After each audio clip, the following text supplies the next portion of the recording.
नमस्कार दोस्तों, Aditi voice channel में आप सभी का स्वागत है। आज आप लोग सुनेंगे सास और बहू की कहानी, जिसका नाम है बदल गया जमाना। आदित्य और वसुंधरा की शादी 1 महीना पहले हुई थी।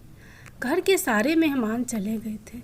अम्मा दिन भर फैले हुए घर को समेटने में लगी रहती।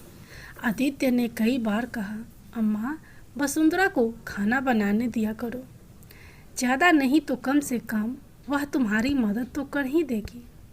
पर अम्मा तो अम्मा थी। अभी 1.25 महीना भी नहीं हुआ है शादी को हुए।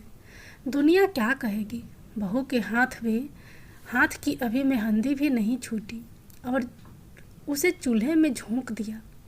तुम लोग तो नए जमाने के बच्चे हो, कुछ भी कहते करते हो, पर दुनियादारी तो हमें देखनी समझनी है। वसुंधरा माँ बेटे के बीच दर्शक की तरह ताकती रहती थी।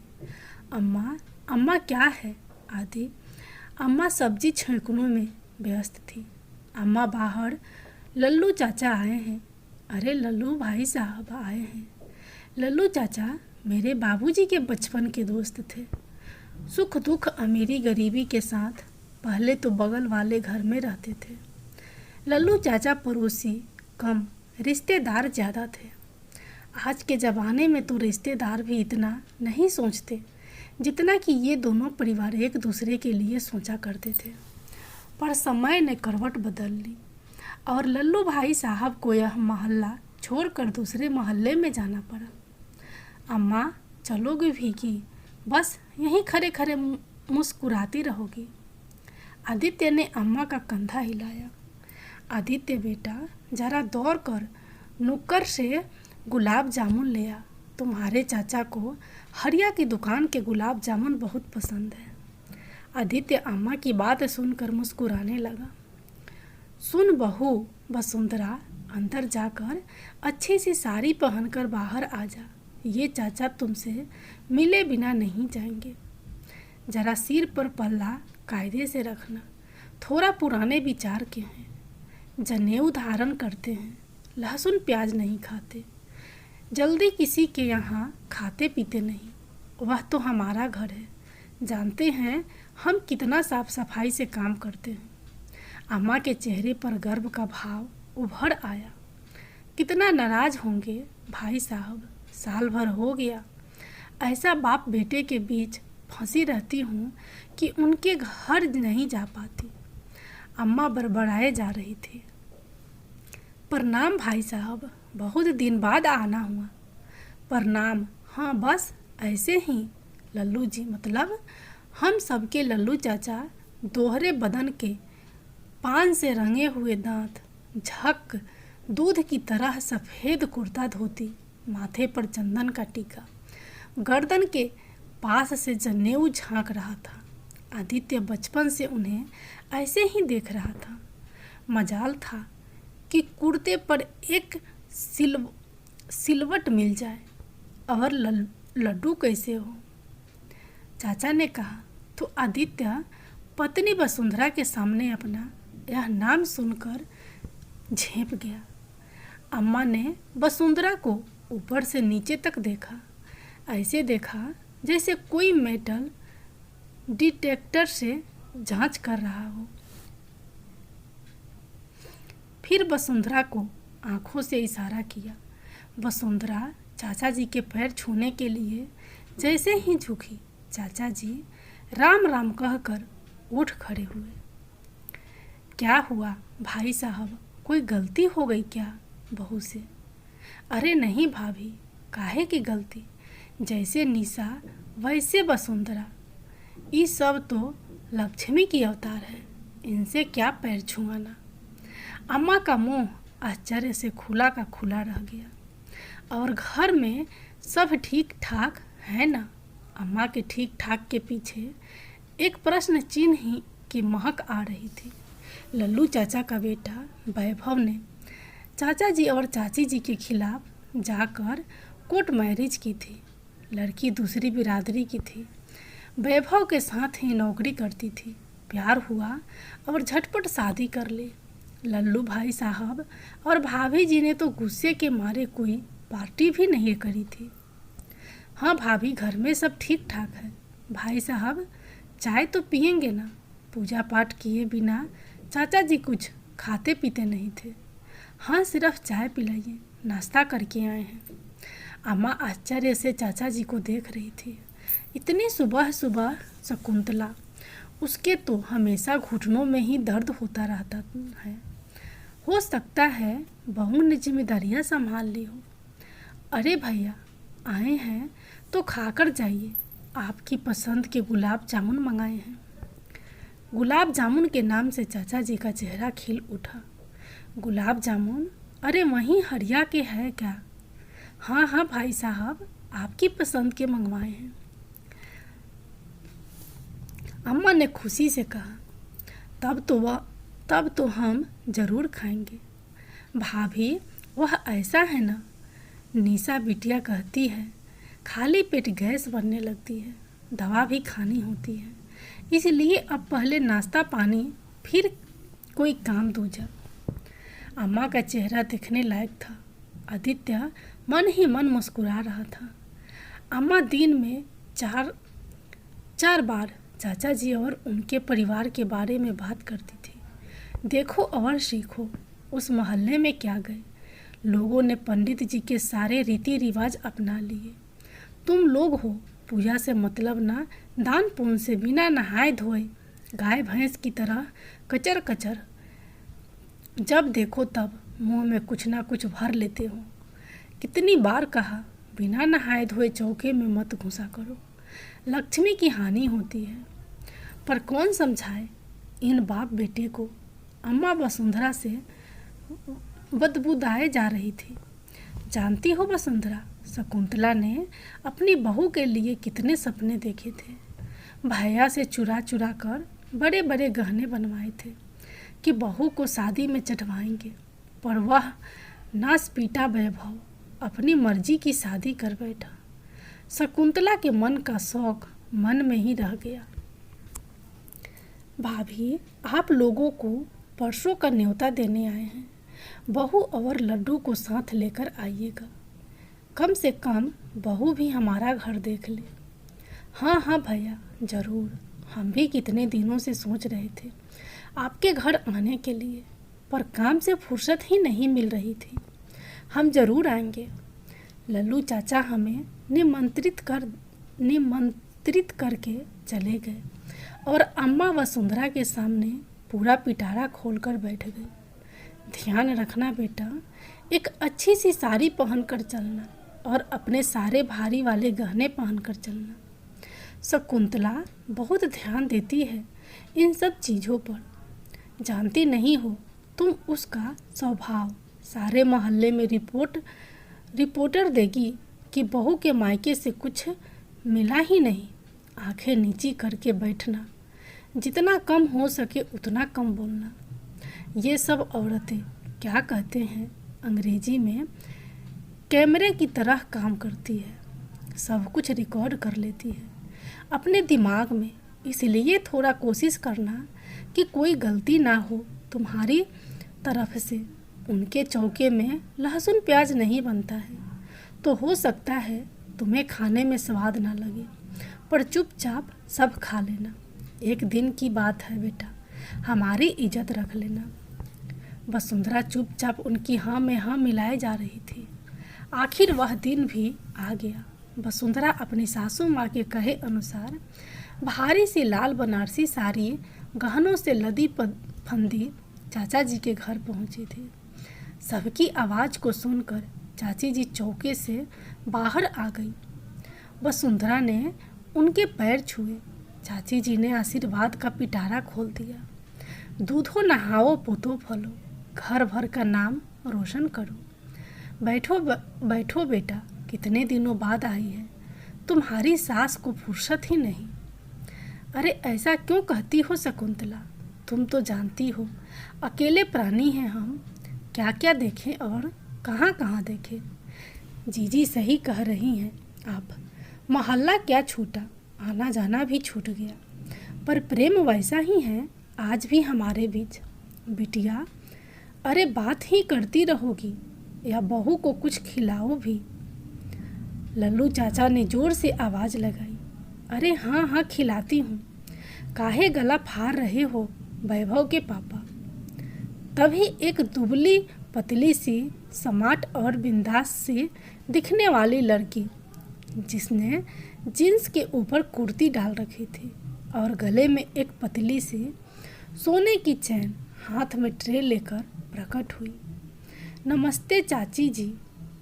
नमस्ते चाची जी। अरे नमस्ते से कैसे काम चलेगा निशा? तुम्हारे घर पहली बार आई चाची जी के पैर तो छुओ। चाची जी ने कहा। ओए मजी, शायरी में भूल गई थी। निशा खिलखिलाकर हंस पड़ी। सबके पैर छूने के बाद निशा वसुंधरा की ओर मुड़ी।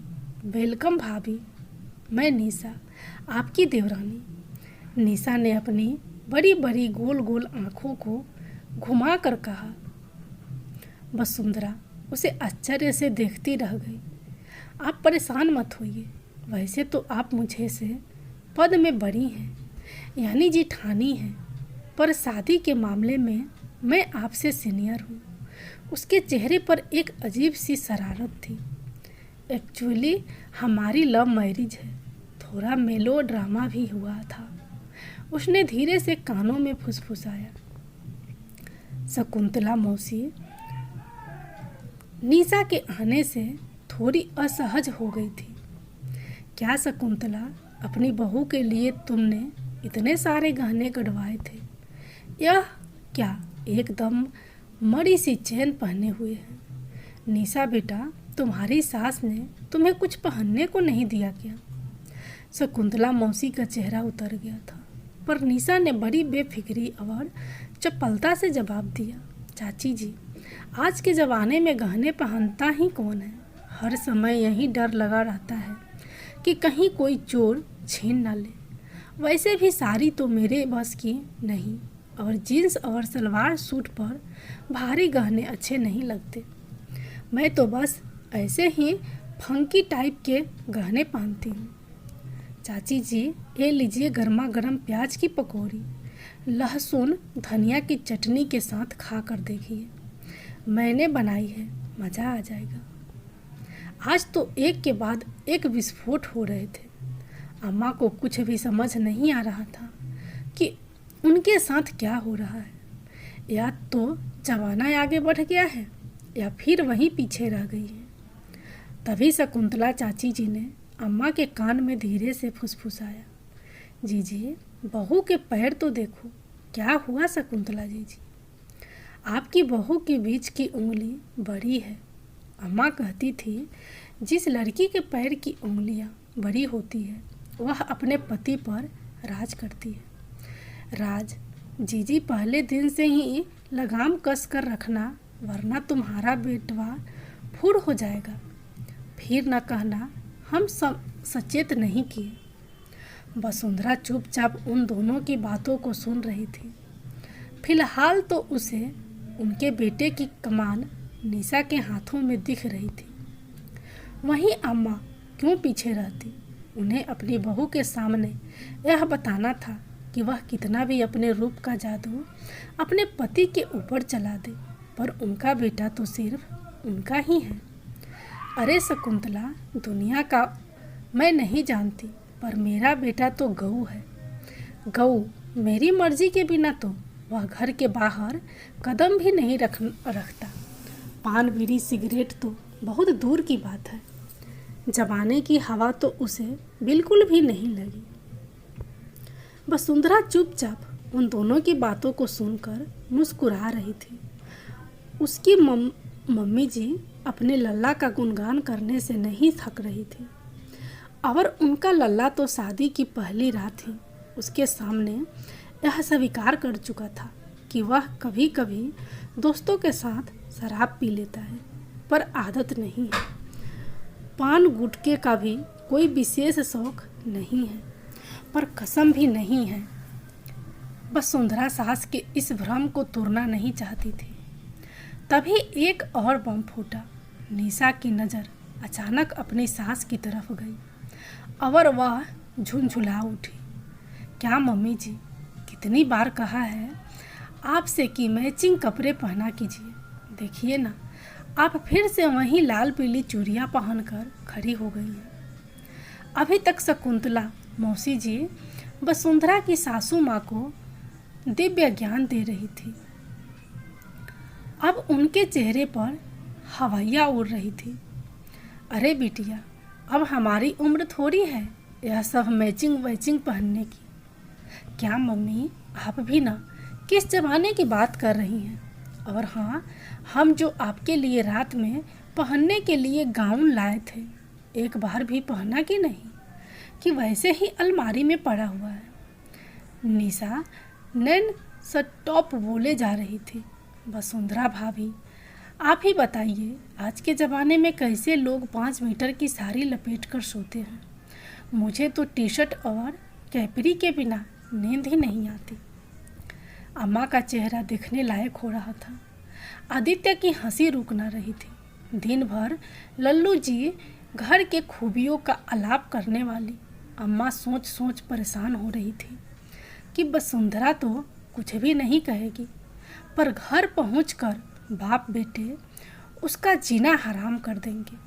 तभी शकुंतला ने कहा, जी चलिए, खाना लग गया है, खाना खा लीजिए, ठंडा हो जाएगा।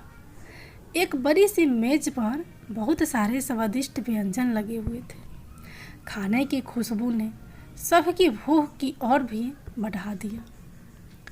निशा बेटा, क्या क्या बनाया है हमारी बहू के लिए? लल्लू चाचा ने बड़ी जिज्ञासा से पूछा। पापा जी, गोभी, मुसलम, सोयाबीन के कबाब और मुगलई पराठा। मैंने तो मम्मी जी से कहा था कि चिकन टिक्का भी बना दो, पर मम्मी जी तैयार नहीं हुई। अम्मा का मुंह पर एक के बाद एक उतार चढ़ाव आ रहे थे। वे समझ नहीं पा रही थी कि उनके साथ क्या हो रहा है। आखिर उन्होंने धीरे से पूछ लिया, शकुंतला, अब तुम्हारी तबीयत कैसी रहती है? जी, डॉक्टर ने बताया है कि विटामिन B12 बहुत कम हो गया है। अच्छा खाना खाने को बोले हैं। तभी निशा ने एक और बम फोड़ा। आंटी जी, डॉक्टर ने कहा है मीट मुर्गा ज़्यादा से ज़्यादा खाइए, पर मम्मी जी तैयार नहीं होती। मैं चिकन सूप बहुत शानदार बनाती हूँ, एक बार खा लेंगी तो उंगलियाँ चाटती रह जाएंगी, पर मम्मी जी तैयार ही नहीं होती।